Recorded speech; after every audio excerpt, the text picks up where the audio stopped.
Sud Radio, c'est bon à savoir. Et si l'intelligence artificielle aidait les enseignants à gagner du temps? Aujourd'hui, en moyenne, ils passent 6 heures par semaine à corriger des copies. Eh bien, une intelligence artificielle s'est donnée pour mission de les accompagner dans cette tâche. Bonjour, Dorian Collin. Bonjour. Et merci d'être avec nous ce matin. Vous êtes le cofondateur d'Examino. C'est vous qui proposez cette solution. Comment, concrètement, elle fonctionne, cette solution? C'est ça, donc exactement, Examino, c'est une solution qu'on a lancée fin d'année dernière. Donc le fonctionnement est très simple. En fait, c'est une plateforme qui va venir assister les enseignants dans la correction des copies.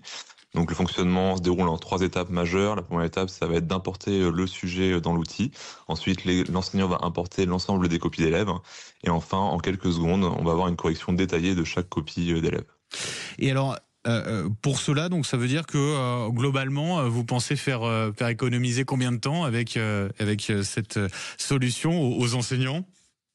Alors aujourd'hui, on estime à peu près à 6 heures par semaine le temps gagné sur la correction des copies. C'est une tâche qui prend énormément de temps aux enseignants extrascolaires. Moi, j'ai vu par mes parents qui étaient professeurs, qui passaient des soirées entières à corriger des copies. Donc forcément, ça peut libérer énormément de temps. Avec Examino, l'idée, c'est de quoi? C'est aider alors à la correction des copies pour les enseignants du collège, du lycée, voire ceux de l'enseignement supérieur. C'est pour qui? Alors aujourd'hui, on traite toutes les matières de tous les niveaux, donc que ce soit du primaire au supérieur, on a énormément d'enseignants du supérieur qui utilisent notre outil, donc c'est vraiment ouvert à tous. Bon, l'idée en tout cas, c'est pas de remplacer les professeurs, c'est pas l'idée, hein. C'est ce que vous précisez, c'est ce que vous dites, c'est une façon de les aider à gagner du temps pour d'autres choses, quoi. Ouais, c'est ça exactement. On veut bien se positionner en tant qu'assistant et pas en tant que remplaçant. Évidemment, on pourra jamais remplacer le travail des enseignants. Notre but, c'est vraiment de soulager une tâche qui peut être assez chronophage et longue pour les enseignants pour, comme vous l'avez dit, libérer du temps sur la préparation des cours, sur l'accompagnement des élèves. Donc c'est vraiment profiter de l'intelligence artificielle pour soulager les enseignants. Alors, avec l'intelligence artificielle, est-ce qu'on ne risque pas de faire disparaître les appréciations des profs, des appréciations qui sont individuelles? Alors nous, c'est extrêmement important ce sujet-là. En fait, aujourd'hui, notre outil nous permet d'avoir une pré-correction des copies avec une appréciation qui va être fournie par l'IA. Mais évidemment, libre à l'enseignant de modifier cette appréciation en fonction de l'élève.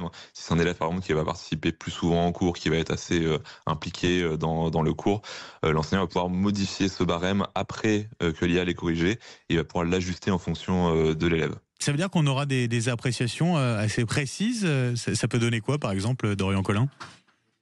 Alors on a tout un rendu, enfin une fois que la copie est corrigée, on va avoir les axes d'amélioration de l'élève, on va avoir les points positifs de l'élève, et ensuite on aura un résumé global sur la copie avec les points forts de l'élève, avec un peu un résumé de tout ce qu'il a mis.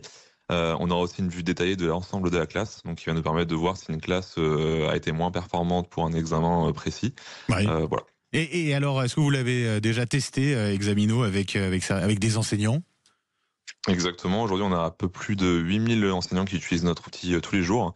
On a signé aussi des contrats avec différents établissements qui nous aident tous les jours à améliorer l'outil et qui l'utilisent au quotidien.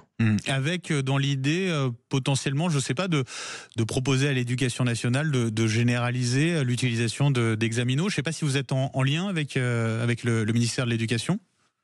Alors, pas totalement, on a quelques contacts pour le moment. On essaie surtout de viser aujourd'hui principalement les établissements qui vont permettre de mettre en place l'outil en libre accès à leurs enseignants. Aujourd'hui, les 8000 enseignants, donc, ce sont des enseignants qui vont payer eux-mêmes l'outil avec nos 2 offres. Ça coûte combien pour donner une idée? Alors, on a une version gratuite qui permet de corriger 10 copies par mois et on a 2 offres, une à 5,90 qui permet de corriger 100 copies et une autre à 14,90 qui va permettre de corriger 300 copies tous les mois. Et ben voilà, ça s'appelle Examino, ça permet d'aider les professeurs à corriger leurs copies grâce à l'intelligence artificielle. Merci beaucoup, Dorian Collin. Je rappelle, vous êtes donc le cofondateur d'Examino. Très bonne journée à vous.